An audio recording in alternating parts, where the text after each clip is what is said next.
Alright, let us continue. Changing Schwartz and Weiss. I believe it is about time to leave, I said. Afternoon lessons have begun, so remember to walk quietly and not bother anyone.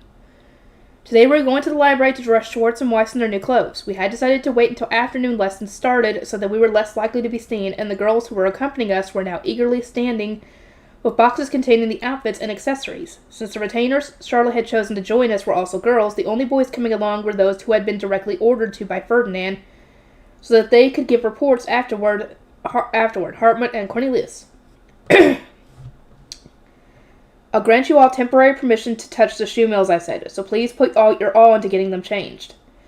The girls all wore broad smiles, except for Lazletta, who was clearly trying to maintain a stern expression. Unbeknownst to her, however, the stony facade kept giving way to a huge grin, making her seem the happiest of all. You sure love shoe mills, don't you, Lazletta? Judith teased.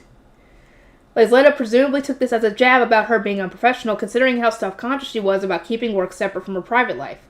She gave me a concerned look to see how I was reacting, and then muttered, "Are they not adorable?" while blushing a little with embarrassment. I am grateful for your love of shoe mills, Lazletta. Without it, the clothes likely would not have been completed in time, I said. We continued our conversation as we walked to the library. Upon our arrival, Schwartz and Weiss opened the reading room door and poked their heads out. "Milady's here! Changing clothes today!" Solange arrived a moment after, walking slowly behind the two shoe mills, whose heads bobbed from side to side as they moved. When she saw just how many of us there were, what with Charlotte and her retainers too, she gave her a fine laugh. "Oh my, so many people are here with you." "With you today," she said. "Do follow me." Solange guided us to the back of her office. There was the parlor space for registering students and hosting tea parties. Then behind that was her work desk, a locked bookshelf, and a door to the reading room. Even further behind that was a partition screen, and today she would be leading us beyond it. I thought this would be her personal space with a bed, but apparently not. Her room was basically like mine, and when I had first seen Schwartz and Weiss sitting next to each other, I had assumed this was a private space with a bed. In reality, however, it was an empty room with little more than a table. Solange certainly did not live here. I'm assuming she's got a bed somewhere else. I doubt she lives in the library. Or in that part of the library, anyway. "Please do the changing here," Solange said. "I finished my registration work at noon, and I cleaned up the area so that several of you can work at once." Cornelius and Lenore stood by the screen as guards, while Charlotte's guard knights and Judith would watch the changing space itself. Lazletta took command of the girls, having the boxes lined up while Brunhilde and the others opened them one after another to make sure everything was there. Charlotte and I could not participate in this preparatory work given our status, so we simply watched. "By the way, Professor Solange, where exactly do you live?" I asked. "Dormitory supervisors have rooms in their dormitories, and teachers have rooms in specialty buildings according to the topic they teach, correct?" I was already aware that professors had rooms in their particular specialty buildings. Those who were dormitory supervisors also had rooms in their respective dorms, although the ones in ours saw very little use, considering that Herscher almost always slept in her lab. Solange pointed at a door that was completely hidden by the screen when looking from the entrance of the room. "I live in one of the rooms within the library dormitory beyond that room," she explained. "Much like in the student dormitories, there is a dining hall on the first floor, rooms for men on the second, and rooms for women on the third." So the librarians did have rooms in the library. I could hardly express how envious I was of Solange. I wish that I could live here as well. "I will return to the reading room now," Solange said, once she had seen that our preparations were complete. "I entrust the changing to all of you." After seeing her off, I turned to look at the girls, who were all ready to go, and then looked at the two shoe mills. "Schwartz, Weiss, we will now be changing you into your new clothes," I said. "The girls here are going to be helping out. Until the changing is done, I hereby permit all those present to touch you." Schwartz and Weiss slowly turned their head as if registering every individual present. "The girls here, permission granted." "Now then, everyone," I continued, "let us begin the changing. You may touch Schwartz and Weiss as well, Charlotte." "Yes, sister." Charlotte's indigo eyes sparkled as she entered the ring of girls. I was the only one of the girls not on guard duty who wasn't going to be changing Schwartz and Weiss, not because I was slacking off, but because it was unideal for me to touch them, namely because the circles will start glowing. No matter how well the embroidery hid our magic circles, making them glow would spill the beans entirely. Charlotte and my retainers knew where they were and what they looked like since they had embroidered them, but it was best to keep all that a secret from the other students. "Schwartz, I'm going to remove these buttons now," one girl said.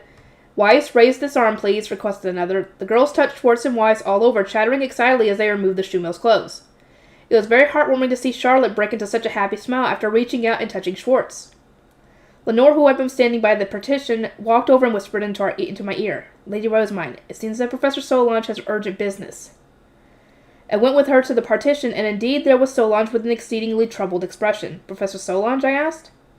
Prince Hildebrand is here to see Schwartz and Weiss, she explained. I immediately sensed that I was about to walk into another chance encounter with the royalty, and recalled Ferdinand's threats from the night before about forcing me back to Ehrenfest.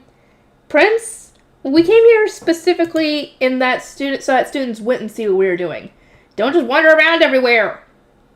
I explained that their clothes are currently being changed, but it seemed that while Hildebrand had offered to wait until we were done, his retainers all expressed interest in the affair. They wanted to see the clothes we were keeping for ourselves, particularly for their face stones, and refusing them was no trivial matter. The prince's retainers were sovereigns, such archnobles, and on top of them being Solange's bosses, archnobles close to royalty were even higher in status than the archduke candidates such as myself.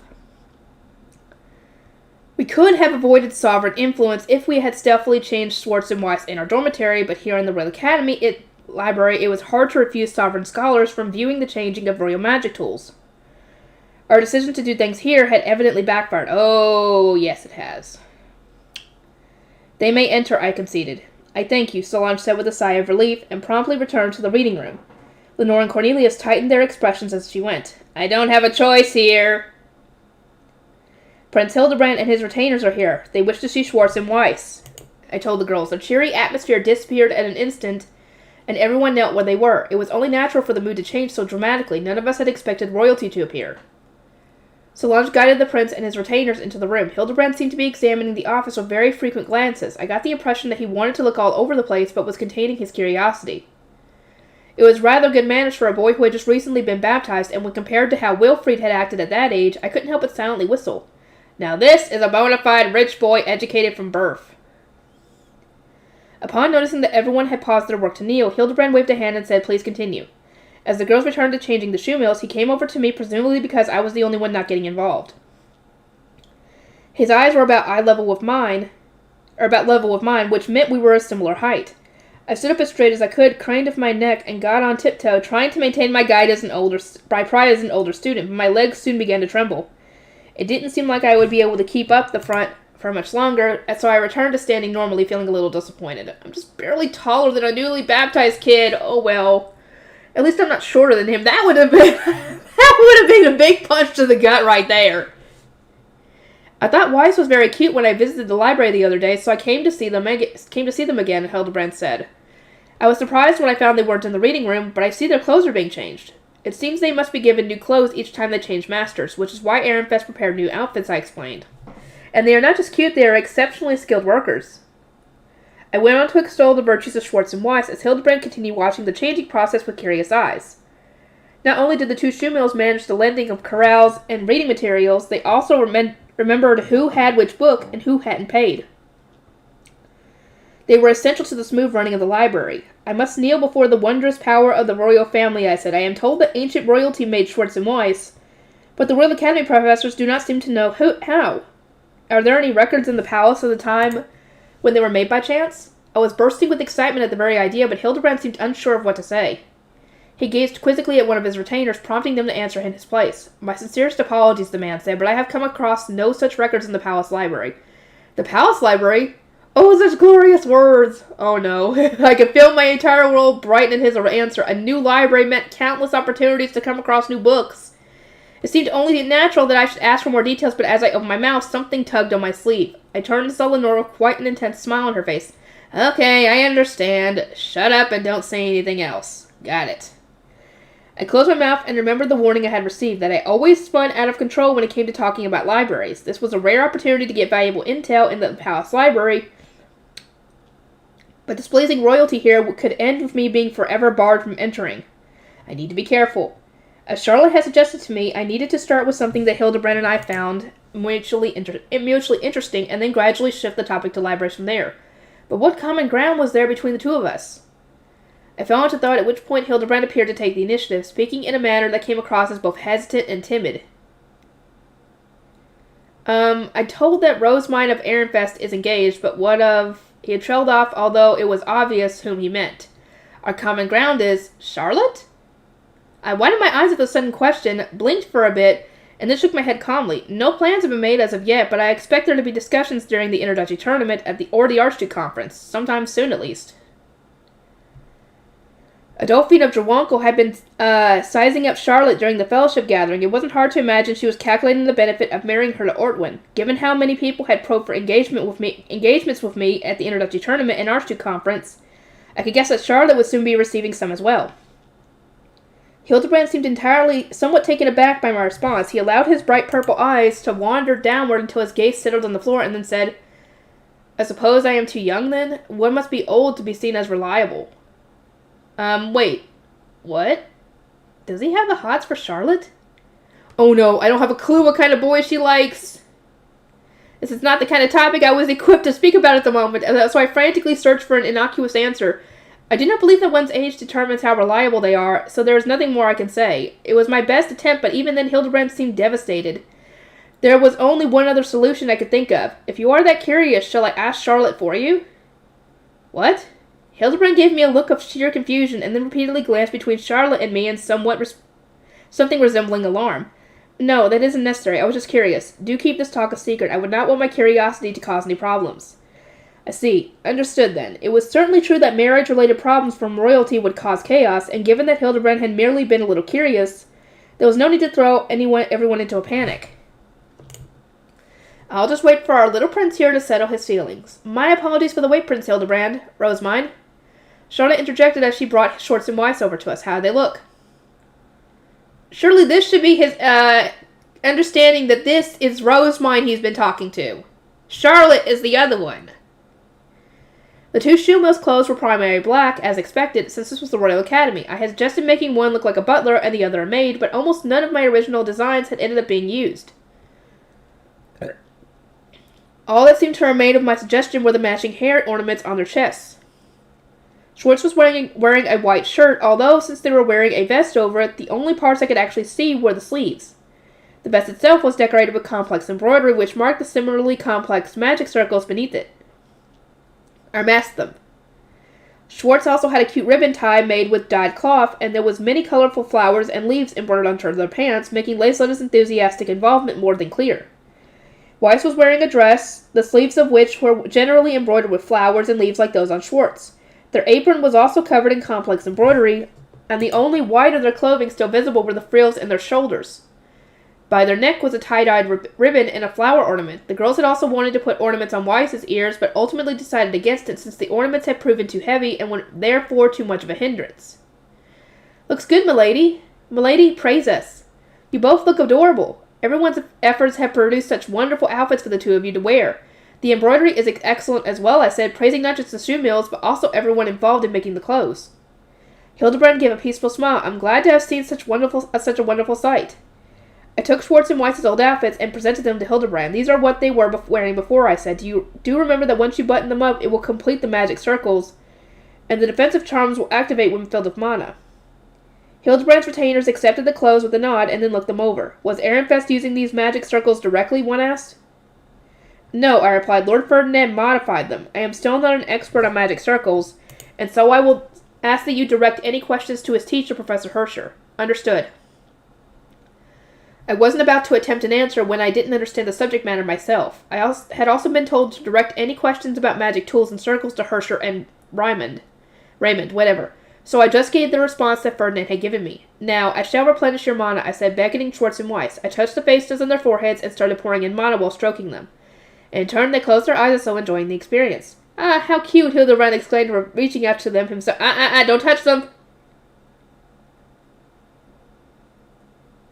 No, don't touch them, I shouted in a panic, but it was too late. The instant his fingertips brushed against one of the shoe mills, a cracking sound was heard, and there came a momentary flash like a small spark of electricity.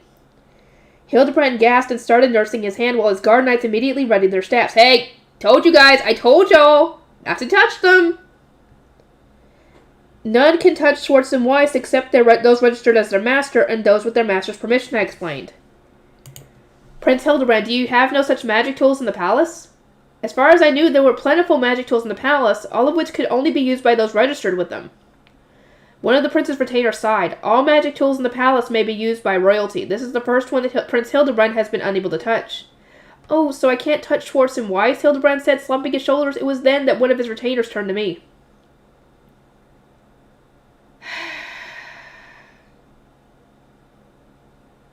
These magic tools are the heirlooms of royalty. In which case, do you not think that Prince Hildebrand should be their master rather than you? He asked. He was telling me to concede ownership to the prince, and unlike last year, I nodded at the suggestion. It would be ideal for royalty to have control of Schwartz and Weiss so that they continue functioning even when I am absent, I said. Prince Hildebrand could come to replenish their mana even during the seasons when I am away from the Royal Academy. I would not need to prepare mana or fate stones for them, which will ease the weight on me significantly. I was only supplying mana to Schwartz and Weiss because Solange needed them for the library. If royalty could do that in my place, I would absolutely prefer it. The retainer met my ready agreement with surprise, but the scholars who were looking at the clothes furrowed their brows. You framed supplying these tools of mana as though it were trivial, but such a task would place too much of a strain on Prince Hildebrand, who was only recently baptized, one said. If they were worried about his mana quantity and health, then there was a lot of other things they needed to consider, too. I decided to list them all out so that his scholars could make a more informed decision. There are other concerns as well, I said. Will the prince be able to supply Schwartz and Weiss with mana on a regular enough basis when he must wait for the library to empty before visiting? Furthermore, were he to become their master in full, they would need new clothes yet again. Do you have the staff and resources for that? Ferdinand mentioned that he had used some fairly rare materials that he had been saving for quite some time on those clothes. Perhaps the sovereignty was overflowing with such resources, but the embroidery was still a massive job that would take a long time. This was only confirmed when one of the scholars who had been tracing the embroidery with his fingers averted his gaze. It seemed that he was not particularly eager to take on this kind of task, and most importantly of all, I turned to face the prince, who was looking a bit stunned. You need an iron resolve, Prince Hildebrand, an iron resolve. I nodded and continued in a mysterious tone. All those registered as Schwartz and Weiss's master are called milady, even the men. The male librarians of the past were called as such, and you will be no exception. Is that acceptable? Most boys the prince's age looked rather effeminate, and this was especially true for the prince himself. He had such a pretty face, and came across as so peaceful that he would very easily be mistaken for a girl in the right clothes. Becoming Schwartz and Weiss's master would result in him being called milady on top of this, which ran the risk of wounding his masculine pride. Prince Hildebrand, you have the iron resolve to be called milady forevermore, I reiterated. The prince shook his head firmly. I'm a boy. I don't want to be called a lady. I told you. I got the impression that he had once been mistaken for a girl or some such, and it was traumatized by the memory. Oh.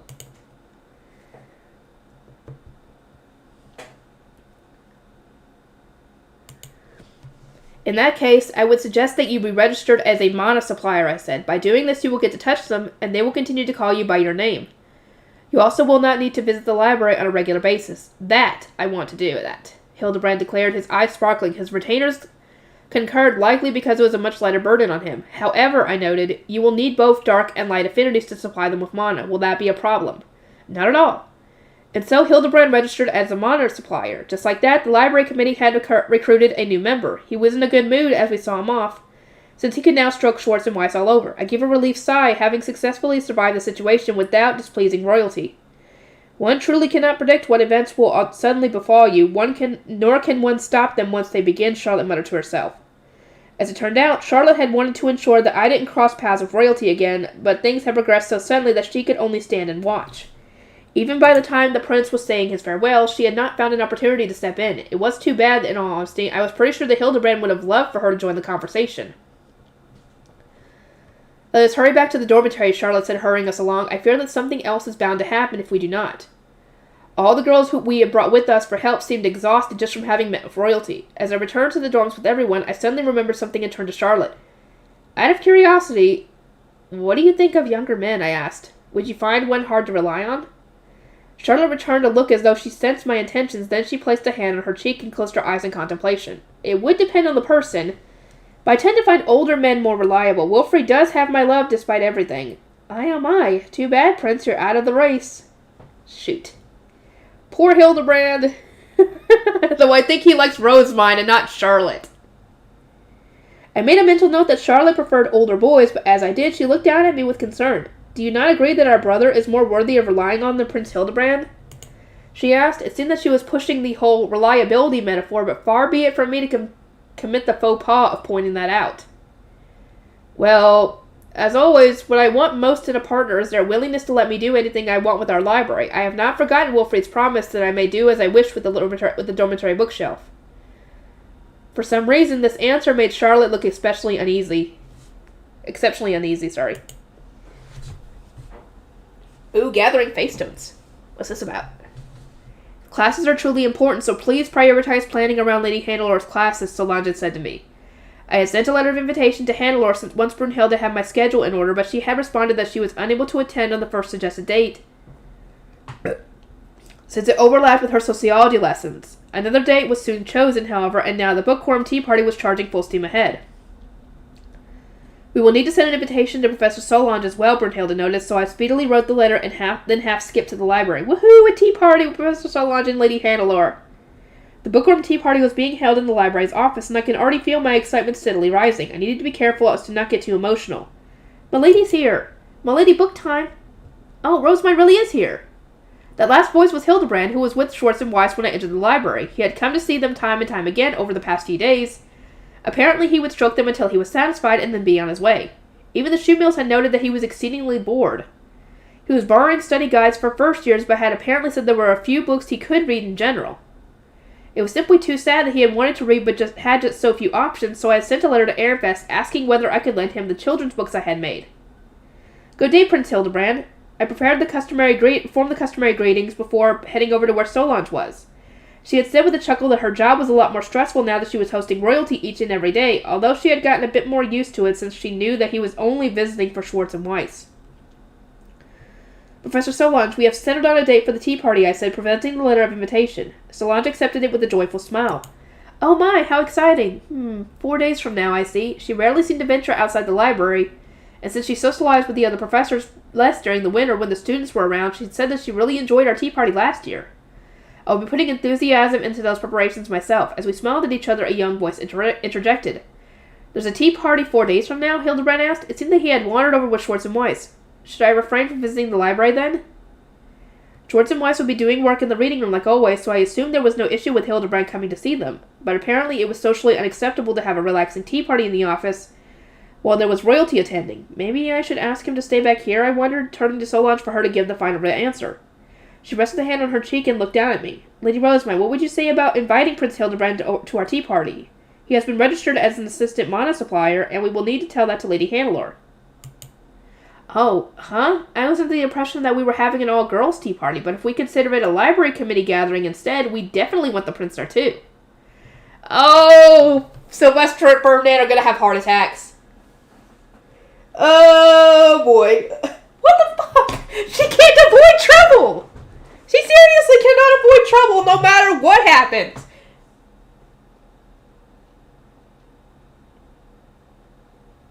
Jesus. Hannelore would presumably find the situation easier to handle if we gave her an advance warning that Hildebrand was attending the tea party, and then mentioned that he joined the committee on the day of, rather than having her find out at the very last minute that she was going to be in the presence of royalty. Yeah, that might be a good idea to let her know ahead of time. As I nodded to myself, Hildebrand looked between Solange and me, his bright purple eyes brimming with hope. I returned to smile, internally thankful that I had just told him to go away before consulting Solange. Prince Hildebrand, I wish to send you a letter of invitation as well, I said. I am aware that this is quite an abrupt request. I hope it will not disturb you. Not at all, the prince replied. In fact, I would love one. There are not too many places I can go. He was positively beaming at the thought, but what about his retainers?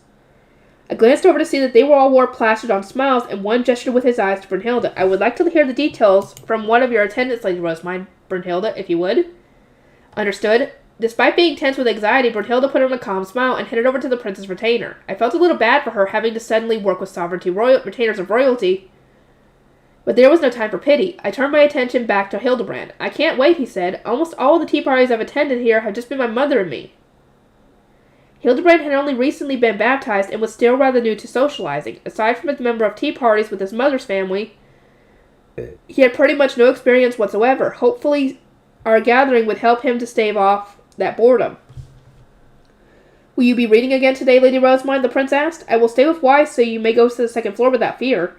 In other words, it was reading time. Hildebrand was a good boy who knew just how passionate I was about books. It was for this reason that he would always suggest I go and read after only a short discussion. I thanked him and then went up to the second floor, as I was now so used to doing. Light of all different colors painted my hands, pulling me from my book and informing me that the bell would soon ring. It was time to leave for lunch, so I asked Feline to return my book for me and then started toward the exit. Hildebrand was already nowhere to be seen, meaning the library was quiet and devoid of other students. I said my farewells to Schwartz and Weiss, and the bell chimed just as I stepped outside the library. My destination now was the central building, but as I was making my way there, I saw a familiar face walking brusquely in my direction. It was Raymond, Herscher's and now also Ferdinand's disciple. Lady Rosamine, he said upon noticing me, putting on a truly happy smile. He sought my permission to continue, and then openly began to express his thanks. Lord Hartmut told me it was you who asked Lord Ferdinand to take me under his wing. It's thanks to you that he accepted me as an apprentice disciple. Such was the made-up cover story we were using so that I could more easily serve as a go-between for Ferdinand and Raymond. Raymond, whatever you call him. Good Lord. I had been chosen because it was more believable for me to have made the suggestion than Wilfrid or Charlotte, who had never even met Raymond. After I answer my list of questions from Lord Ferdinand, he'll give me new research problems to work on, and when I'm done, he'll grade my results, Raymond said, sounding quite genuinely pleased as he showed me the problems he had received, and said that he would be spending all afternoon locked away in Herscher's lab. He wore a dazzling smile that made it clear that he was pouring his all into something he loved. Raymond, when you finish the problems, please do contact me through Professor Herscher, I said. I am going to be sending them to Lord Ferdinand for you. Right. I want to get them done as soon as possible. I believe the answers to his first batch of questions. I have the answers to his first batch of questions here. Please to send them right away. Raymond eagerly held out some documents and gave them to Hartmut. It seemed that someone had given him plant paper to use. Consider it done. Now, if you'll excuse me. I continued on my way to the central building. Behind me, I could hear the patter of excited footsteps as Raymond ran to the scholar building. As soon as we were back in the dormitory, Hartmut began reading the answers he had received from Raymond. He let me see the paper as well, and on it was a list of questions about Ahrensbach, styled entirely like a geography test. Raymond had essentially finished his real exams, and then accepted this additional one in his free time. I could easily imagine him running around, desperately collecting information to answer these questions and get his next research problem. I have much to learn from this situation, Hartmut muttered, bewitching a valuable informant with just enough bait, then exploiting the mindset of a student desperate to pass exams, but providing them with an exam-like list of questions. I have never seen such rational and coldly efficient intelligence gathering before. He was stunned at how swiftly information on Ahrensbach's internals had fallen into our hands. Raymond is a gold mine! Do not lose it! Do not lose him! We will be hunting Fabies today, Roderick announced that Earth Day after breakfast. He was going to be heading out with some apprentice knights, mainly those belonging to the former Veronica faction. It seemed that Hartmut was hurrying him on, saying that if giving me his name was truly his intention, he would need to act soon. The other children felt similarly, wanting to gather the face stones just in case, even though they hadn't yet settled on what they would be doing. Be careful, Roderick, I said. Do not forget that you are just a scholar. Of course, Lady Rosamine. After seeing Roderick and the others off, my retainers gathered in a private room to formulate our response to Ehrenfest. Yesterday we had reported my inviting Hildebrand to a tea party, and we had received in turn a flurry of questions along the lines of why and how. I could already tell that our morning was going to be expended entirely on writing our answers, much like when Hildebrand had joined the library committee. But this time it was Professor Solange who suggested that we have him join us, so we were surely right to send the invitation. It would have been more rude of us not to, right? I asked. Brunhilde, seeing as she had been there, I was so poor at socializing that I needed to get a second opinion on even my most basic reactions.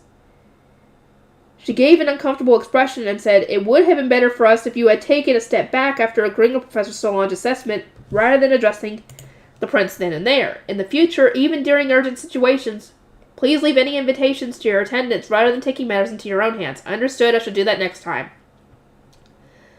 Brunhilde's answer was made even stronger by the fact that one of the prince's retainers had indeed called her over to handle the necessary arrangements for the tea party then and there.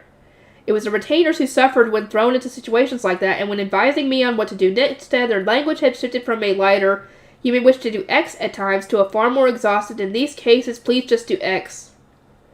The tea party itself will not be an issue though, right? I asked. We had experience attending a tea party with royalty last year with Prince Anastasius.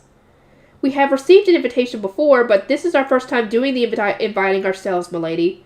We are now the 10th, but this is entirely different, Riarda said. It seemed that Ehrenfest inviting royalty to any tea party was more or less unthinkable.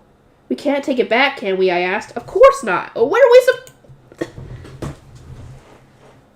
That said, Prince Hildebrand was clearly seeking an invitation then and there, so regardless of how you handled it, I believe the end result would have been the same, Brunhilde said. Thank you! Adding in a mutter that the prince's retainer had been very apologetic. Driven by our inexperience, Hildebrand and I had brought suffering to our attendants by acting without the proper groundwork. It was unfortunate, to say the least. Hartman and Feline were summarizing our conversations to send to Ehrenfest, and while the scholars were writing my response, my attendants and I settled the details of the tea party. It was then that Cornelius, who had been standing guard outside the door, rushed in. Lady Rosamine, Roderick has returned with wounds, he explained. I stood up abruptly and went straight to the common room. There I found Charlotte and the others surrounding Roderick, who was covered in cuts and bruises. Roderick, I heard that you were injured, I said. A strong fey beast appeared while we hunted, he explained. It seemed that he had avoided the attack, but ended up slammed into an apprentice knight in the process. They sent me back so I could call for reinforcements. I returned to Cornelius just as Wilfrid and his guard knights entered the room fully armed. Don't worry, Wilfrid said. We'll handle this. Wilfrid? Apparently he had gone off to get ready as soon as Roderick returned. I saw apprentice arch-knights and some of Charlotte's apprentice guard knights among his group. The Archducal guard knights who know your method and were trained by Lord Bonifacius are the stronger ones here, Wilfrid explained. He had also been growing his mana, and he had had a lot of mana for a member of the Archducal family to begin with. Since he was a boy, he was required to participate in training with the apprentice knights, so he had decided to lead the reinforcements. You and Charlotte should guard the dorm. Your guard knights can protect Charlotte, and now we have to go. Understood. Be safe, dear brother, Charlotte said, her indigo eyes wavering as she saw everyone off. I saw them off as well, and then turned to Roderick. His wounds looked painful, so I immediately took out my staff. May Hellsmear's hailing be granted to Roderick, I said, causing a green light to envelop him and recover his wounds. He widened his eyes a little and then looked down at his limbs. It must have been his first time being healed. You should drink a rejuvenation potion, both for your mana and stamina. My words must have reminded Roderick that rejuvenation potions existed at all, as he hurriedly plucked a bottle from among those lining his belt and chugged its contents. He then sighed and said, I thank you, Lady Rosamine. The pain has faded. What in the world happened, I asked. Do tell which fey beast appeared. Roderick nodded and said they had come across a massive, black, dog-like fey beast. It was taller than an adult, even when running on all fours, he said. And when it moved, the area around it morphed. I saw trees wilt and rot away, turning black right before us. It had many eyes as well, large red ones where a normal dog's eyes would be, and several tiny black ones on its forehead, which changed colors when it was attacked. Is that not a Turnus Befallen? Lenore cried in a sharp voice, her indigo eyes widening. Among my guard knights, she was the quietest and most scholar-like of them all. It was rare of her to shout in such a panic. Was a Turnus Befallen? Cornelius asked, frowning in confusion. Is it serious? Lenore nodded repeatedly, her expression as hard as stone. It's a fey beast that grows with mana, she said. They're similar to our local Trombe, and I've read they live in the south of Jurgensmith. If we attack it carelessly, it will only grow stronger. What? Everyone present gasped at this revelation. Attempting to kill the Turnus Befallen ran the risk of making it larger instead. I recalled the Trombe that had used my mana to grow at an astonishing rate, and felt a shiver run down my spine. I rubbed my arms to comfort myself, but surely they will notice that their attacks are strengthening it. Plus, weapons with a darkness blessing can hurt them. So Ehrenfest apprentice knights should be fine, right? I asked, remembering the knights at the Trombe extermination hunt. Cornelius and Lenore took a turn to look at me. Where are these weapons with the darkness blessing? Cornelius explained. We must get them and follow Lord Wilfrid at once. What do you mean, where? I asked. You simply say the prayer to give your staff-turned weapon the blessing. Wait, neither of you know about this? I could feel the blood draining from my face. I had assumed that the darkness blessing was common knowledge, but Cornelius and Lenore, Judith, and everyone else shook their heads collectively. The apprentice knights who went off to battle were in far too much danger. They could launch or supportive attacks in an attempt to repel the beast, entirely unaware they were only feeding its strength. My apologies, Lady Rosamine. This is all because I wanted a face stone, Roderick said, forcing the words from his throat. I gritted my teeth. He was holding back frustrated tears, convinced that his desire to give me his name had caused this. But he hadn't done anything wrong. I shall go, I declared. Lady Rosamine! Sister! The moment I stood up, there came a clamor of voices. Too dangerous, Lady Rosamine. You must lead this to the apprentice knights, Roderick exclaimed. But no matter the danger, I couldn't entrust the situation to apprentice guard knights who didn't even know the God of Darkness prayer. I am the High Bishop, I said. Everyone is going to be in danger unless I teach them the prayer to obtain this blessing. Attendants, contact the professors. I lead the dormitory to you, Charlotte. I turned on the dime, pumped mana into my enhancement tails, and started running toward the dormitory's rear exit. Lady Rosamine, please allow me to join you, Hartman said as he power walked next to me. I have trained alongside the apprentice knights so that I may protect you as well. Perhaps I may be able to buy some time while those already in battle say the prayer. I looked up at him and he gave me a reassuring nod. Feline, who was similarly running beside me, began to say the same, but I shut her down before she could even finish her sentence. You're staying here, Feline. You do not have much mana, so even if you can say the prayer, you will not be of much help.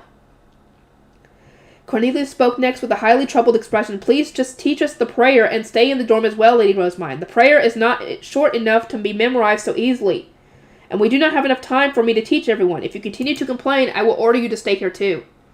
But that would defeat the purpose of us going. Then be quiet and hurry. I glanced over at the apprentice knights who are power walking alongside me. Can everyone produce their high beast without maintaining their staffs?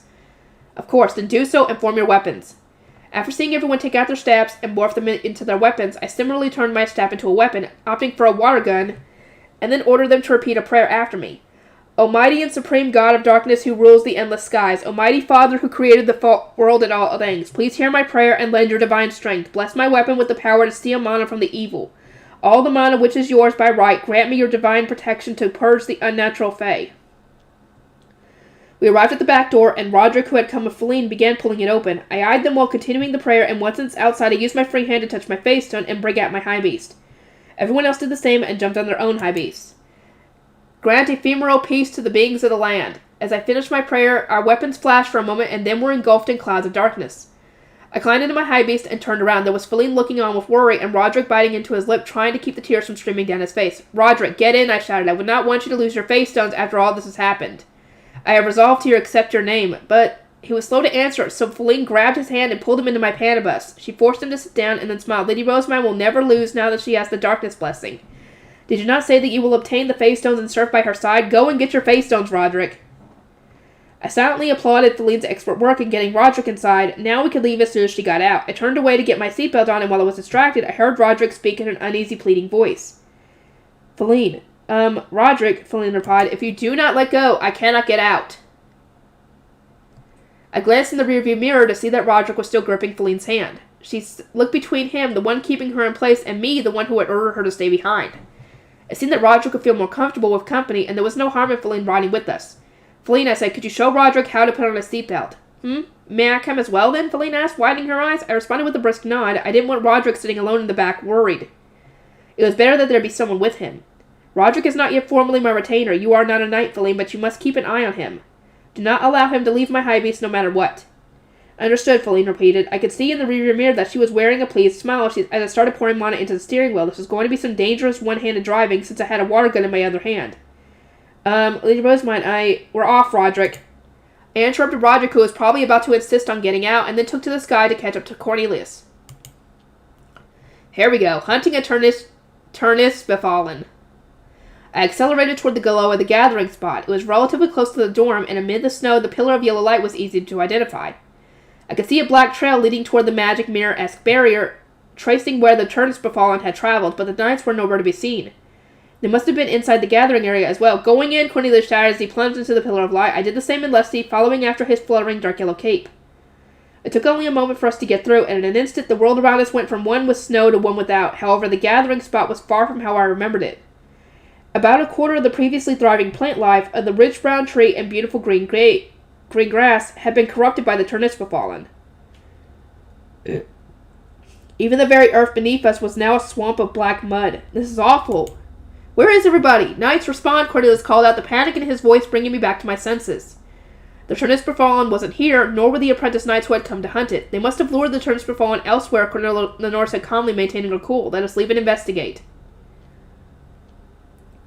Cornelius nodded and leaped back through the surrounding light. I did the same, still pained by the state of the land. This is going to need Flute Train's healing later, for sure. If we leave it like this, there won't be very much for our students to gather. As soon as we left the gathering spot, we felt great tremors coming from elsewhere in the forest. It was so deafening that a small shriek escaped me, and I instinctively shrank back into the seat of my panda bus. I could feel the air trembling against my skin. Where? Cornelius shouted. We flew up high and eventually followed a trail leading to a spot deeper in the forest where several trees had just fallen. Hybe started in and out of sight, rising and then flying closer to the ground. The dark yellow capes of their riders were clear to see. There! I hurried over to the newly made clearing and finally saw the enlarged Turnus befallen. It looked like a massive dog or wolf, just as Roderick had described it, but while he had said it was a little taller than an adult while on 4 legs, it was now 2 or 3 times the size. It wasn't this large before because they've been using mana on it! Duh!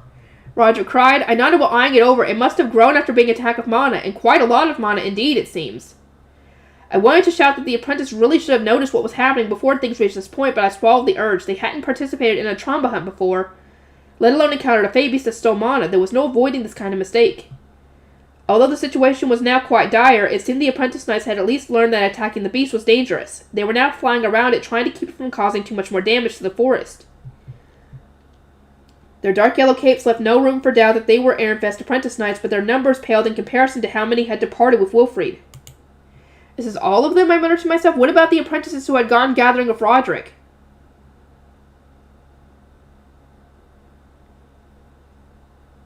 The Turnspur Fawn opened its mouth wide in an attempt to eat an apprentice that was flying in front of its face, and just a moment later, its bared yellow teeth made a loud clinking sound. Watch out! The apprentice knight flourished their cape and suddenly changed direction, avoiding the danger as though they had predicted the Turnspur Fawn's movements. I was relieved, but only for the slightest moment, as from the alarmed Turnspur Fawn's mouth dribbled an excess of saliva. It dripped onto the ground, morphing the earth into black sludge, causing trees to lose their foundation, and collapse as the terrain distorted. The forest was wounded with each move the Turnspur Fawn made. It was somewhat similar to a Trombe in that regard, but at least Trombe were lodged in place with their roots. The four swift legs of a Turnspur Fawn yielded to no such restrictions.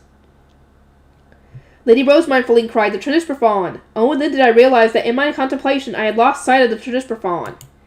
I scanned my surroundings at once, but by the time I spotted it again, its massive bright eyes were already locked on me. Oh, shit! Roderick had said that the eyes on its forehead were black, but that was no longer the case. They were now red, blue, green, and more, as if reflecting the mana the beast had consumed, and they were all looking at me. A shiver ran down my spine, and with cold sweat seeped from my every pore, I knew these eyes well. They were the eyes of a Fae beast that viewed me as nothing but prey. The Turnspur Fawn snorted, no longer paying any mind to the apprentice knights floating around it, and rushed straight at me. Whether this was because it could tell who had the most mana, or because it had realized the knights were going to attack it again, I had no idea. "Lady Rosemine, go up," Lenore shouted. "Soar into the air, higher than the Turnspur Fawn can leap." Kinda hard to judge that. I pulled my steering wheel back and launched into the air, but the Turnspur Fawn refused to give up so easily. It stood on its two hind legs and then bounded upward, trying to catch me in its mouth. The blood drained from my face. I could see its thick front legs through the window of my high beast, and smell the stench from its wide-open mouth. Ah! Crap! As my two passengers screamed, I slammed my foot down on the accelerator and started aimlessly firing my water gun through the open window. My shots all missed their target, and the Turnspur Fawn hadn't lost any momentum. Its yellow teeth were clearly visible. I had never become so well acquainted with the inside of a Fae beast's mouth before, and its raw breath was more terrifying than I ever could have imagined. "I'm gonna get eaten!" I was so stricken with fear that my skin had gone pallid, but I still had continued pouring mana into the steering wheel, and then... snap. I heard the beast clamp its teeth. It must have missed us, because its front legs suddenly flipped back, and a beat later, it let out a loud yelp. "Got it!" Judith cried energetically. "Nice!" I turned around, and only did I realize that what had happened. Judith had struck the Turnspur Fawn in the face, then Cornelius had assailed it with a full power blow from the side. Lady Rosemine Hartman shouted as he flew over in a hurry. I had been gripping the steering wheel so desperately that I could no longer move my hands from it. "It's okay," I croaked. "I'm fine." Wilfried rushed over as well with his guard knights in tow. "Rosemine," he shouted, "you can't just leap into danger like this. I only came to teach the apprentices a prayer. All we need to do is distract the beast until the professors arrive, and your being here only makes that harder for us. The last thing we need is you getting eaten or collapsing out of nowhere." He was correct, so I apologized without hesitation. "At least let me bless everyone's weapon. Once I've done that, I'll return to the dorm." "All right." Cornelius and the others had gathered up in the air as well, and as I looked around, I realized that my initial suspicion was correct. There weren't enough people here. And there were no children of the former Veronica faction, nor were there the other apprentices who had departed with Wilfried. "Wilfried, what happened to the rest of the apprentice knights?" I asked. "They're resting. We figured this was going to be a long fight, so we're operating on rotation," Wilfried said, before shooting a rot into the direction of the forest. As the red light stretched out, apprentice knights who had apparently been scattered among the trees resting came flying over. I turned to my retainers, Cornelius, Lenore, Judith, Hartman. "The beast is dangerous now that it has grown so large. Please distract it, as Wilfried and the others did, until I have finished the prayers. I will teach the apprentices here." Understood. Cornelius swooped down to the Turnspur Fawn. I watched them go for a second, and then gazed across the gathered apprentice knights. Those who had been resting were divided into two groups. The students belonging to the former Veronica faction were centered around Matthias, while the rest were with Traugott. "The situation seems to have changed greatly from when Roderick was last here," I said. I would like an explanation." All those gathered around Traugott turned to look at him, and now with particularly friendly eyes. "Oh, I'm guessing that he rushed in with nobody listen and didn't listen to anybody." He had become rather meek late last year, while Justice was serving as his attendant, but he had regained his confidence after learning my mana-compression method and increasing his capacity. Now he was hanging his head in silence. It was enough for me to realize that he was responsible for the Turnish Befallen becoming so large. Traugott, Wilfred said, explained herself. Traugott froze and then nodded. It would have destroyed our entire gathering spot if we had let it continue to rampage here. Its rampage there, he said, which is why we've been guiding it deeper into the forest, and as for its size, it grew so large because I attacked it at full power. It seemed that, upon racing to the gathering spot with Wilfred, Traugott had discovered the apprentice knights flying around the Turnish Befallen, leading it further into the forest without engaging it. Matthias had been quick to note that the beast was stealing mana and ordered all those in his group to not attack it under any circumstances, but Traugott had not been so perceptive. Unsure of the reason for their pacifism, why did you ask? You should have asked, why are we not attacking it? Then you could have been fine. They would have known what was going on and you wouldn't have done this. He had decided to save the other knights by killing the Turnish Befallen in one mighty blow. Matthias had, of course, realized that there was nothing he or the other reinforcements could do to help and shouted for Traugott to wait.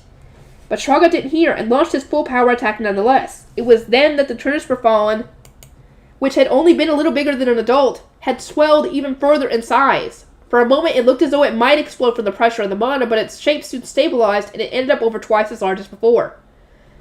As I reeled in confusion, an ordinance arrived from Lady Charlotte's apprentice guard knight. Traugott continued. It explained what the Fey Beast was, and that we needed weapons blessed by darkness to attack it. Around the same time, Wilfred had received an ordinance from Riarda saying I had flown off to teach the blessing, and that the professors had been summoned. From there, Lord Wilfred took command, Matthias added, looking at the Turnish Befallen. We lured the beast away from our gathering spot, taking care not to attack it, and started to buy time. We therefore had enough leeway to drink rejuvenation potions and recover in rotation. I examined the gathered knights as he spoke, and noticed that some were still exhausted and wounded. We should be fine if we continue to buy time for the professors to arrive, I said. Now, I shall reward you all for your efforts with Hailschmier's healing. My staff was already transformed, so I used my ring to heal the apprentice knights instead. I tended to them one by one, each time allowing the green light of a blessing to shoot through my ring's face stone and rain down upon them. We thank you, Lady Rosemine. The pain must have faded as even the slouched-over knights straightened their backs. Now then, please take out your weapons, I said. Once the blessing is dispelled, you cannot receive it again that day, so make sure to wait until the Turnish Befallen is truly beaten. We don't even know how to dispel it, Wilfred said, which made me smile as I repeated the prayer from before. Almighty and supreme God of darkness who rules the endless skies. Almighty Father who created the world and all things. The apprentice knights repeated my words while staring at their weapons. I could see Cornelius and the others reach straining the Turnish Befallen far beneath us. Please hear my prayer and render divine strength. Bless my weapon with the power to steal mana from the evil. All the mana which is yours by right. Grant me your divine protection to purge the unnatural Fey. I closed my eyes, holding back my urge to speed up the prayer even a little. I couldn't allow my focus to falter even for the slightest moment. Grant ephemeral peace to the beings of the land. When I opened my eyes, I saw that everyone's weapons were black with the power of darkness. Some were balking at the very sight. Your attack will now steal mana from the Turnish Befallen, I explained. You said that your aim is simply to buy time, but if possible, I would like its face stone. To that end, I would appreciate it if you used wide attacks to sever its limbs. Rosemine, do you really think we're in a position to do that? Wilfred asked with a sigh and shook his head. Now, as I'm sure you've gathered from the fact that we've been up here uninterrupted, the Turnish Befallen can only reach so high. Stay up here where we can see you, and don't get close enough for Fire's attacks to reach you. Right. Cornelius and the others rejoined us, perhaps having noticed the flashes everyone's weapons were imbued with darkness. The Turnish Befallen below turned its attention to us and jumped again, as if detecting how much high-quality mana was now gathered in one place, but we were high up enough that not even its front legs could reach us. Still, the sight of a beast with glowing eyes leaping toward us with its mouth wide open was terrifying. Lenore is the only one among us to have read about Turnish Befallens and their attributes, I said. All of you follow her instructions, especially you, Traugott. Is that understood? Yes, Traugott muttered, hanging his head. Wilfred gave a sympathetic exhale. Don't be too hard on Traugott. He just didn't know how Turnish Befallens work. The problem isn't that he didn't know, is that he doesn't follow orders. Yeah, I have to agree with Rosemont on this one. If he would just have seen that the others were not attacking, and then asked them, why are you not attacking? He would have known what they knew, and he wouldn't have made it so big. Jeez. As much as I wanted to voice my thoughts on the matter, I decided to keep my mouth shut.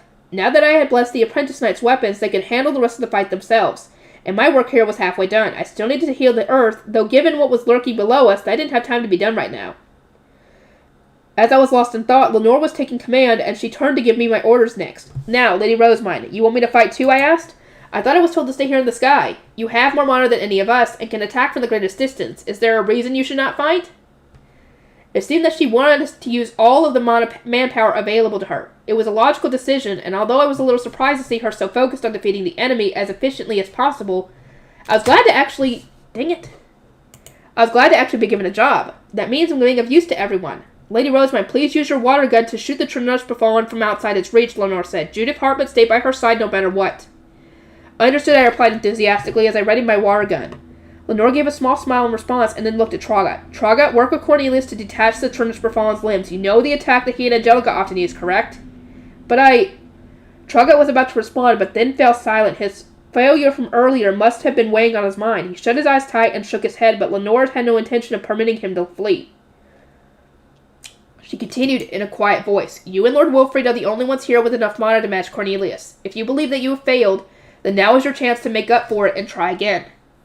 Traga seemed to shrink back with each word, and all eyes were on him. That is until Wilfrid stepped forward protectively. I can only copy what I've seen, but I will join you, Cornelius, he said. Lenore gave Traga another look, this time seeming more expectant, but he said nothing. Instead, he just lowered his gaze. Cornelius, who had been watching this exchange in silence, let out a sigh and smiled at Wilfrid. You may put out your all into your attacks, Lord Wilfrid. I will match your manpower.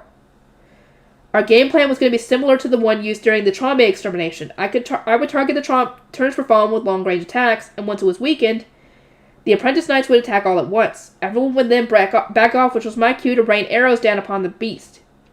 I just need to be careful not to hit any of the apprentice knights in the process. I've been given the position that Ferdinand was in before, so it must be pretty important, right? Like, super important? It certainly didn't seem like the kind of position to give someone who had never been through proper training before. Before I even had an opportunity to consider backing out, however, Lenore threw her fist up and the apprentice knights scattered. The Trunus Befallen's eyes circled all over the place as though it was debating which high beast to chase after. Ew, talk about gross. I aimed my gun at the Trunus Befallen far below, feeling goosebumps rise all over my skin, and pictured Ferdinand obliterating the Tromba as clearly as I could. This is my chance. I'm going to show everyone just how hard-boiled I really am. Lady Rosemine, Feline called. Lenore just gave the signal. She had been keeping an eye out for me. I turned to Judith and Hartman, who were guarding Lenore from either side, and then fired my water gun at the Trunus Befallen with a loud, "Yeah!" Because I'd been visualizing the attack that Ferdinand had used, the mana being shot out of my black gun turned into equally black arrows, which split apart and rained down on the beast in a massive flurry. Ah! Judith cried, launching her own attack right after mine. Her black stone flew through the air, but it seemed as though she had made a mistake of some sort. Rather than going through the Trunus Befallen, which I had assumed was an easy target considering its size, the stone looked as though it would miss entirely. All of a sudden, the Fey Beast dodged my attacks and moved straight into the path of the stone that Judith had launched. It struck the beast, which yelped in pain. But why, I asked? I need to be the best when it comes to long-range attacks, Lady Rosemine. Gotta predict where the enemy will go, Judith said proudly before landing a second hit with another black stone. Of course my attack had missed again. Senselessly annoyed that none of my attacks were hitting the Trunus Befallen, I started firing shot for shot with the best aim I could muster. It dodged each one as if gloating that it had a perfect read on my technique, while Judith's attacks continued to land. I hate this! Of course I wasn't the only one whose attacks were missing. All the eyes on the Trunus Befallen's forehead allowed it to take in information from every direction, and it was extremely agile. The problem was that everyone else seemed to hit the beast at least one on occasion. I was the only person missing every shot. Lady Rosemine, you don't appear to have landed a single attack, Feline observed. Her words stuck into my heart like daggers, and while I wanted to shout at her not to remind me, I continued focusing on the Trunus Befallen. It seems to be because the Trunus Befallen is trying to dodge your attacks in particular, Roderick added quietly. I nodded in agreement. Its large red eyes were locked on me, and absolutely refused to stray elsewhere. It almost seemed as though the beast believed it would be fine as long as it dodged my attacks. I'm the only one who keeps missing because it's focused on me. Look at someone else already. If only we could obscure its vision, then my attacks would land too, I exclaimed furious. Obscure its vision, Roderick asked calmly. How would we do that? Well, It was such a massive Fey Beast that no idea immediately came to mind. Something to block its eyes. Something to block its eyes. If only we had, like, a big piece of cloth with us. It would only be a temporary solution. There was no way we could wrap the cloth around the Trunus Befallen's eyes and then fasten it behind its head. But a temporary solution was all we needed. Simply dropping the cloth from above would serve that purpose nicely. A distraction like that would blind the beast for at least a second, which is plenty of time for me to get an attack in. I just needed some cloth big enough to cover its entire body. Oh, I exclaimed. I know a divine instrument that will do just the trick. Rucket. A divine instrument, Feline repeated, stunned. I nodded response as my water gun returned to being a snap. Much to my surprise, this didn't dispel the blessing as the knights during the Trombi hunt had said it would. Instead, my snap returned black. I closed my eyes. There was a spell that Ferdinand had taught me to use for defensive purposes. Finsambang, I said, and my snap turned into black cloth decorated with flecks of gold that sparkled like the night sky. Roderick pointed at it dazed. Lady Rosemine, what's that? The God of Darkness's cape, I replied. With this, we can block the Turnish Fallen's vision. This was a cape that had the power to absorb and seize control of mana. It was very likely that the Darkness blessing would result in the mana being sent to the gods instead of me. But that was fine in my eyes. The only thing I cared about was reducing how much mana the Turnish Fallen had. I spread out the cape as if creating a miniature night sky and dropped it above the Turnish Fallen's head. My arrows would only ever shoot where I had initially aimed them, but I could spread and move the cape at will, which is apparently more than the Turnish Fallen could dodge. It froze in place once the black cloth had covered its many eyes and started pawing in its face in an attempt to restore its vision. Yes, now it won't be able to avoid my attacks, I declared, clenching my fist in enthusiasm. Feline placed a hand on her cheek and gave me an inquisitive look. But, Lady Rosemine, how will you attack when you just turned your staff into a cape and threw it at the beast? Ah, my water gun! As I cradled my head trying to ease the failure-induced agony, Wilfred and Cornelia shouted words of approval. Great job, Rosemine, you've stunned it. Now everyone attack at once, aim for its hind legs. 20-some high beasts soared freely through the sky, and their riders launched a barrage of attacks on the Turnish Fallen as it struggled to remove the cape from its head. They focused on its hind legs with their darkness-imbued weapons, and the beast shrieked as blood poured from its wounds and ate into the earth. The Turnish Fallen became more and more injured as the fight went on, and as I watched everyone continue their assault, I could barely hold back the urge to cry. Everyone looks so cool but me! This is wrong! Give me back my chance to show off! Wilfrid had filled his sword with mana so that he could attack whenever he was ready, and now its black blade was engulfed in a black cloud. As he raised it high into the air, I noticed the lion crest on the hilt. I could only assume that he had fashioned it to match his staff. Everyone fall back, Cornelius called, having already raised his own black mana-filled sword. The attack looked a little smaller than the one he had launched last year, presumably because he was matching Wilfrid's strength. The apprentices flew into the air, moved into formation between the Turnish Fallen and me, and then readied their shields to protect me from the oncoming shockwave. I turned Leslie around and gripped the steering wheel tight. Here we go! Wilfrid pumped himself up with a battle cry as they started toward the ground, building up momentum, and then swung his sword down hard. A bandit-packed wave of darkness shot from his blade and closed in on the Turnish Fallen's back right leg. Ha! Cornelius yelled in unison as he launched a similar wave attack at the beast's other hind leg. The two waves collided with a resounding boom, sending a rippling shockwave of energy through the air. Some of it reached me and my panda bus, but because we were so far away, and the apprentice knights had absorbed so much of the blow, it wasn't anything special. It probably helped that I had already experienced far more powerful shockwaves from the all-out attacks of Ferdinand and the others. So, did they get it? Once the shockwave had passed, I squinted down at the Turnish Fallen. It seemed that the waves had struck their target as the beast was screeching in pain, its back right leg having been blown right off. Yes, I cried, just as the Turnish Fallen leapt back. It was moving like a feral animal, as was probably expected, but it seemed as though it didn't feel the pain of having its legs so suddenly removed or the blood that was now gushing from the stump. The cape on the beast's face had seemingly been knocked away by the blast. Its now exposed eyes were overwhelmed with anger, and they locked on Wilfrid, who just happened to be in its sights. The blood drained from my face again. There was the eyes of a predator that had found its prey. Wilfrid, fly up, I cried. Having most likely heard my shout, Wilfrid shot up into the air. However, perhaps because he had used too much mana in the attack moments prior, his high beast moved much too slowly. The apprentice knights moved at once to protect him, but the furious Turnish Fallen, hungry for mana to heal itself, was faster than them all. Even with its back leg severed, it was mere moments away from catching up to him. Troggot, Cornelius barked. His blade was glowing once again, indicating he had refilled it with mana. Meanwhile, Troggot responded to the call and plunged toward the ground, his sword in hand. I could see him filling his own blade of mana during the descent. A sudden flash came from Cornelius' darkness-imbued sword, and the resulting wave burst against the Turnish Fallen's throat. The beast lost its balance, and that was when Troggot swept past Wilfrid and unleashed his own swing at the stomach.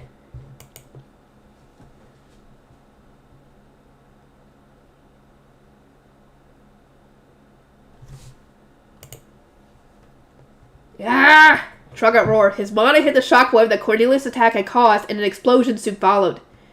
The resulting shockwave was significantly dampened by the time it reached us, but I could tell from the trees fluttering in a circle around Cornelius and the massive dust cloud just how strong the attack had been.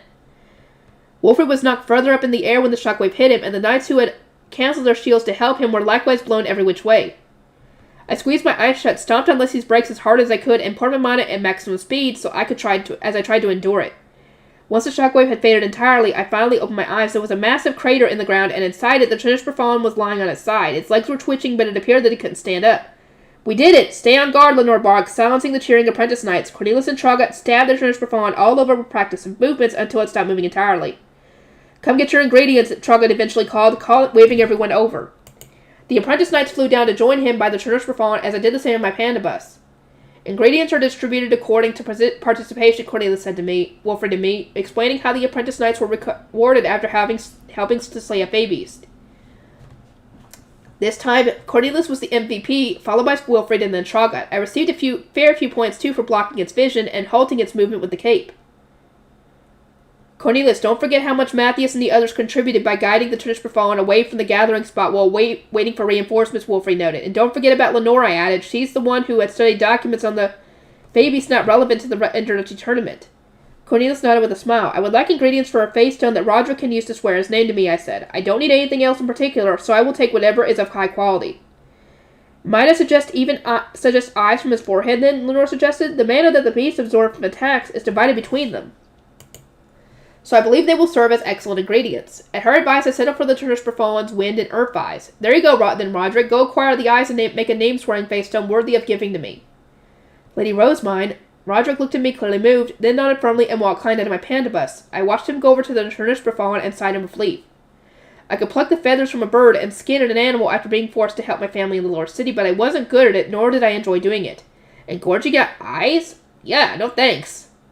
"Lady Rosemine, how does one dispel the blessing?" Cornelius asked. "We can't collect the ingredients otherwise, as the darkness will steal away the mana from them while we're gathering."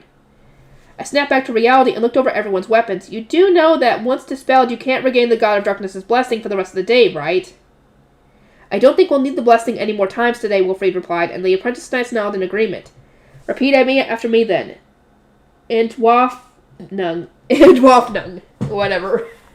Whatever. I don't even think I pronounced that right. Whatever. Everyone said the word to dispel their blessings, and as I watched the darkness fade from their weapons, I remembered that I hadn't yet received the cape I had thrown. Or retrieved the cape I had thrown. I looked over at everyone harvesting for the Trinishper Fallen and said that I would only be a moment. "Hold on," Cornelius said. "Allow me to fetch it for you." I waved a hand dismissively. "You have your own work to do here, no? I can manage with Judith and Hartmut." And as he had contributed the most, he also needed to gather the most ingredients himself. Lenore had been helping Cornelius harvest his ingredients, but when she heard my intentions, she stood up. "I should go with Lady Rosemine," she said. "Cornelius, please gather our share of the materials as well." "Right, look after Lady Rosemine for me." I climbed back into Leslie and went to retrieve the God of Darkness's cape that I had thrown onto the Trinishper Fallen. Judith Hartmut and now Lenore were accompanying me. "So you truly can form the divine weapons, Lady Rosemine. I was aware from your reports that you had done so in your practical lessons, but I am truly moved to have seen it with my own eyes," Hartmut said, nodding with satisfaction. As far as he was now concerned, it had made coming all this way worthwhile, although I found it strange considering how often he visited the temple these days. "Have you not grown used to seeing them at the temple, Hartmut?" I asked. "I may go to the temple for work, but I rarely have an opportunity to see the divine instruments." "I saw and even touch the divine instruments all the time when offering up my mana, but I usually did this early in the morning or right before bed, since Fran had encouraged me not to give Hartmut and the others waiting." This meant that neither Hartmut nor Feline had seen the divine instruments all that much, despite them visiting the temple so often. Maybe I should make some opportunities for them to see the instruments. I picked up the black cape, but what I saw beneath it made me gasp. The spot on the ground where it had landed was drained of mana, and although it wasn't black mud anymore, the earth was hard and dried out. I'm so sorry, I didn't mean to do that." I hurriedly dispelled the blessing and unmorphed my staff, and it was then that I remembered that I still needed to perform the healing ritual. It was probably wiser for me to heal the gathering spot before this random area in the forest, though despite missing every shot, I had spent a hefty amount of mana blasting away at the Trinishper Fallen. Healing the gathering spot should probably come first. Right. I turned to consult Cornelius and then froze in place. The sight alone was too much for me, and I was forced to avert my eyes. "Lady Rosemine, is something wrong?" Lenore asked. "I would like to heal the gathering spot. It will be some time before the ingredients have all been harvested, correct?" I asked with an innocent grin, not wanting to admit that I was simply too scared to go near the half-dismembered Trinishper Fallen. Gruesome didn't even begin to describe it. "What exactly do you mean by heal?" Lenore asked, looking confused. I was just copying what had been done after the Trombe extermination, but it seemed that she didn't know this since she hadn't been there. There's a ritual to refill the earth that was the Turnusperfon ravaged with mana. Is such a thing possible? The question came not from Lenore, but from Hartman, who spoke in wide surprise. As it turned out, he often needed brewing ingredients as a scholar, and seeing the gathering spot in such a state made him quite worried. It is a task that the temple carries out following a Trombe hunt, I said, and I am the High Bishop. It's not that I'm trying to get away from the harvesting, I'm just the only one who could perform the healing ritual. And what do you want to bet this is when the professors are going to show up? Too little, too late!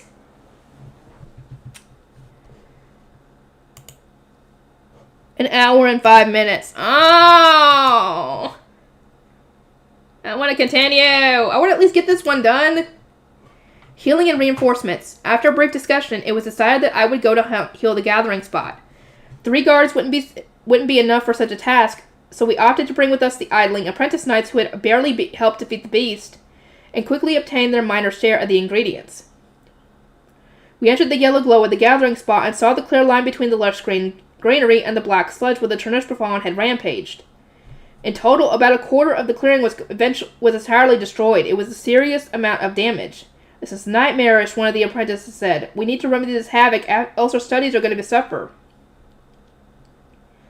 I nodded in agreement while pondering whether I could even handle performing this healing ritual. Unlike the one after the Trombe attack, I actually needed to grow plants to some degree.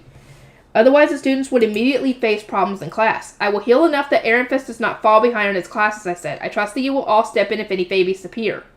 Right. Upon landing in the gathering spot, I turned to look at Feline in the back seat. Feline, you must not leave, I said. Wait here until my return. Understood. And so I climbed out of my panda bus alone. I didn't want to step into the swamp of black sledge, so I had stopped right before it. We retainer shall stay by Lady Rosemite. Everyone, secure the perimeter, Lenore instructed, having the high beast riding apprentice knights disperse and stand guard. She and Hartman were standing to my left and right, respectfully, while Judith guarded my back. We couldn't see any babies around at present. They had all fled while the Turnusperfon was rampaging and flinging black sludge everywhere, but we were better safe than sorry. I formed my staff, closed my eyes to concentrate, and then visualized Flutrain's staff. It had a long, slender grip dotted with small face stones, and at the very tip was a large green face stone about the size of an adult's fist, surrounded by a frame of gold. It was the first divine instrument I had used. Straight Colvin. No sooner had I spoken the word than Flutrain's staff appeared in my grip. I stuck it into the ground, took it firmly in both hands, and slowly began pouring mana into it. O goddess of water Flutrain, bringer of healing and change, O 12 goddesses who serve by her side, please hear my prayer and lend me your divine strength. Grant me the power to heal your sister, the goddess of earth Geduld, who has been wounded by those who serve evil. I shall offer this divine note to thee, casting ripples of the highest order. May you fill the world with your royal color to mine own heart's content. The large face stone embedded in the staff emitted a bright flash. I was familiar with this feeling of a storm growing around me as my mana stirred. My hair was blown by the wind, and as my clothes rustled, I knew that the healing ritual would succeed. A moment later, there came a second flash from the ground beneath me, and light the same color as the staff's face stone began running across the earth in lines. They were all of uniform thickness, and they flowed from the base of the staff like water running through canals. And Hartman's taking note. Either he's taking note or he's drawing. Huh? What? Surprised cries came from all around me, and I stared at the green light, debating whether to cancel the ritual. This was different from the one I had performed after the Trombe experience. Heck, then my mana had spread across the black earth at once and caused tiny sprouts to pop up. These green lines were completely new to me. What should I do? The green light continued flowing as I agonized, and soon enough the lines had formed a complete magic circle. It must have been here to begin with, as it was exactly as large as the gathering spot. Lady Rosemite, I will record the pattern of this magic circle. Details of it are going to be necessary for my report, Hartman said. As the only scholar here who can move freely, he soared up into the air on his high beast. There was another flash, this time from this magic circle, and the black sludge left behind by the Turnusperfon vanished in a rush of steam, as though it had suddenly evaporated. Auburn clay covered the land underneath, but only for a few seconds. Mana soon filled the ground and replaced it with dark earth. This is a bit weird, but at least it seems like the healing is working. Small sprouts began to bloom atop the dark earth. It seemed the healing ritual was working as expected, and with much relief, I started pouring in more mana. The plants needed to grow to form the herbs and such needed for classes. Grow, grow, grow! The sprouts, Lenore whispered in shock. As the sprouts bloomed one after another, the magic circle on the ground seemed to rise up into the air ever so slightly. I doubted my eyes at first, but a closer look revealed that it was indeed floating the width of 2 fingers above the ground. It continued to rise. I could tell from the way it was moving up the staff, and my sprouts appeared to be growing up to match its pace. Oh, one of the apprentices cried in awe. This is amazing. I've never seen a ritual like this before, added another. You're not the only one. I gritted my teeth and swallowed back the urge to yell. The staff was sucking out more of my mana than I expected, so much that I wondered whether I would even have any left by the time the sprouts had grown enough to provide herbs. That could prove dangerous. I need to do something before it reaches that point. I removed one hand from the staff and reached for the face stones and bottles hanging from my hip. There was the ultra-nasty potion I had in reserve, but I couldn't quite get it. I probably wouldn't have been able to open it with one hand either. Lenore, hand me a potion from my belt, I said. Lenore, who had been watching the sprouts grow with wide eyes, looked over at me with a start and then frowned upon seeing my face. Lady Rosamund, you're pushing yourself quite hard, are you not? I need the bottle with the green face stone. Hurry, I dare not stop in the middle of this. Lenore opened her mouth to say something, only to close it again and simply pursed her lips at me. She retrieved the bottle I had requested, opened it, and then placed it into my free hand. I chugged its contents at once. The taste was as awful as ever. It burned my nose, numbed my tongue, and made tears well up in my eyes. I wanted nothing more than to wash it away, but I had nothing on hand that could serve my purpose. The vile potion is going to kill me before it even kicks in. I knew that the terrible flavor reflected just how effective its rejuvenation properties were, but even as my mana started to regenerate, the staff sucked it right out of me again. I managed to keep the flow steady nonetheless, and the plants and trees grew back before our eyes. Oh, the Judith exclaimed from behind me. The trees and such were growing as fast as the trombe. The magic circle passed my calves, my knees, and then came up all the way to my thighs. Once it reached my hips, some of the plants stopped growing any further. I assumed this meant they were tall enough already, and since the magic circle no longer needed to pour mana into them, its ascent began to accelerate.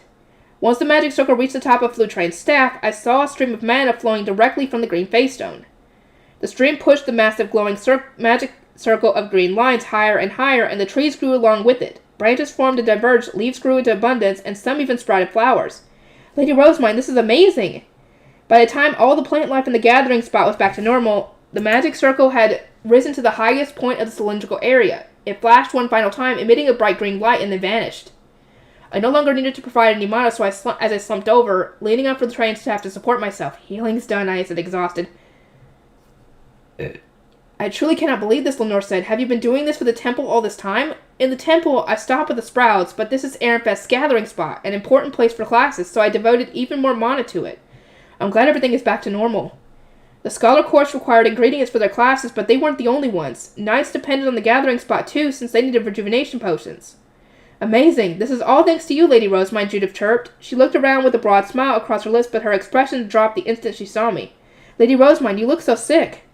The healing consumed more mana than I expected, I replied. I needed to drink a rejuvenation potion, and I may have overexerted myself a little. In fact, my head is kind of spinning. It certainly didn't help that I had so little experience being with that mana. My body couldn't keep up with the unusual flow. Let's hurry back to the dormitory, okay? But I need to fly Roderick back. We should go back to the Turnusperfallen, and don't worry about that. I'll explain the circumstances via ordinance. Your health is more important than Roderick's convenience, Lady Rosamund. They can get him back, don't worry. Lenore gave a brisk nod of agreement and raised a fist to gather the apprentice knights. Lady Rosamund is feeling unwell, so we shall return to the dormitory post haste, she said. Half of you will accompany her as guard knights, while the others will return to assist with the gathering. Feline, produce your own high beast. Lady Rosamund, please put your high beast and the divine instrument away. I will fly you to the dormitory. It was much too risky for me to use my own high beast. There was a good chance that I would pass out on our way back to the dorm and end up in a fatal freefall. Lenore must have realized this, and she was now shouting out orders in preparation for our return trip. Once everything was ready, Lenore picked me up and climbed into her high beast. Before we could depart, however, something burst into the gathering spot. Lenore tightened her arms around me, and the surrounding apprentices produced their wet staffs as more and more black-clothed individuals came into view. Lady Rosamund! From amid the apparent strangers, a familiar voice called out to me. It was Roffin, and his blue cape caught the wind as he rushed over on his high beast. Accompanying him was a squadron from the Sovereign Knights Order. I could tell this from their black capes, and several professors among them was Hersher. I came with the Sovereign Knights Order to deal with the Turnusperfallen, Roffin said, not even dismounting his high beast. Where is it? Dead. I glanced up at Lenore, then turned back to Roffin and said, we killed it. They had come all this way for us, but the hunt was already over. Our students were busy harvesting ingredients as we speak. I see. May I return to my laboratory then, Hersher asked. Hold on, Hersher. Ehrenfest may not be in danger anymore, but we need to figure out how a Turnusperfallen ended up in the Academy's grounds in the first place, Roffin replied, not even sparing a glance for the professors who were now holding Hersher in place. And you, he fixed me with a grimace and shook his head. You're being far too casual about this. How did any of you manage to kill a Turnusperfallen? Students shouldn't know how to use black weapons. Dude, did you not remember that she was raised in the temple, so of course she might know about this. He must have been referring to the god of darkness's blessing. Cornelius and the others hadn't known about it, and I hadn't seen it mentioned in Eckert's or Ferdinand's notes, so it seemed safe to conclude that one did not learn about it during Royal Academy classes. Roffin's confusion was understandable, but there was a perfectly reasonable explanation. I am the High Bishop of Ehrenfest, I explained. And? Roffin replied, I am good at saying prayers. Prayers? Roffin and the other professors furrowed their brows, confused. Maybe the knights used spells for their black weapons instead of prayers, but such a detail was the least of my concerns. I was feeling sick. I just wanted to go back to the dormitory and sleep. I used a prayer to obtain the God of Darkness's blessing, which our apprentice knights then used to kill the tarnished befallen. I said, if you find that hard to believe, I would recommend that you meet with our other students who are currently retrieving ingredients from its body. Now, if you'll excuse me, I wish to hurry back to my dormitory. I was about to leave when Roffin said, wait a moment, Lady Rosemine. Tarnished befallens drain the earth wherever they go, and we followed its black trail into here. Why, then, is this gathering spot untouched? The gods helped. I am the High Bishop of Ehrenfest, I repeated, now holding out my one hand in my head as an attempt to stop the world from spinning around me. Roffin must have interpreted my response as an attempt to evade the question as he narrowed his eyes into a glare. You keep leaning back on your status as Ehrenfest's High Bishop, but the temple doesn't have power like that. What did you do, Lady Rosemine? Dude! What do you mean the temple doesn't have power like that? What do you think they do during Trombe extermination? Well, I guess they probably don't have Trombe in the sovereignty, but still. I performed a healing ritual. Ehrenfest needs this gathering spot, so I put my all into restoring it. Of course, I dared not overstep and touch the land outside of the barrier, since that is all under sovereign management. Such was my way of saying they could handle the rest themselves. My only concern was ensuring that the Ehrenfest students wouldn't struggle with their classes. In truth, I also wanted to heal this patch of earth that I had accidentally drained with the God of Darkness's cape, but now that the professors were involved, doing that secretly was out of the question. They would just need to heal it along with the rest of the land the Tarnished Befallen had ravaged. Those of the temple are responsible for healing the earth. That much is true, said an elderly professor who had come to my High Beast creation class. He stroked his chin and peered down at me, but how did you perform the ritual when there is no divine instrument here? I simply made one. Is that not the obvious solution when one needs something one does not have? I replied lazily, feeling too sick and desperate to leave to muster anything else. I would understand their surprise if we were blue priests without staffs, but nobles would just make the instrument themselves. You can make Flutrain's staff too, Roffin exclaimed, not just Liedenschaft's spear and Schutzaria's shield. The process is the same for them all. Simply imagine the instrument and say the relevant chant. The important thing was to thoroughly visualize what kind of tool the divine instrument you wanted to create was. Having a clear mental image was just as necessary when forming a weapon, so it was all the same to me. I know the temple performs healing rituals, but why is all the plant life back to normal too? A sovereign knight asked. I don't know what to say. Is that not what a healing ritual normally does? It seemed that even sovereign priests were unable to regrow plants. It made some sense now that I think about it. Back when the former blue priest Chikikoza had attempted to do the ritual, simply attempting to grow some grass had proven too much for him, but there was no need for me to mention that here. And why do you know the spell for morphing staffs into staves? Roffin asked. Specialty weapons are not taught in the night course. Not second-year classes. Hello! Do you not remember who her teacher is? Don't you think he would have taught her that? This guy is super prepared for anything. Like, overly prepared for any kind of situation. Don't you think he would have taught her that? Hello? He was correct in that regard. Morphing my staff into a staff wasn't something that I had learned from Ferdinand either, since he had only ever taught me defensive spells. Indeed, the source of my knowledge was far more peculiar.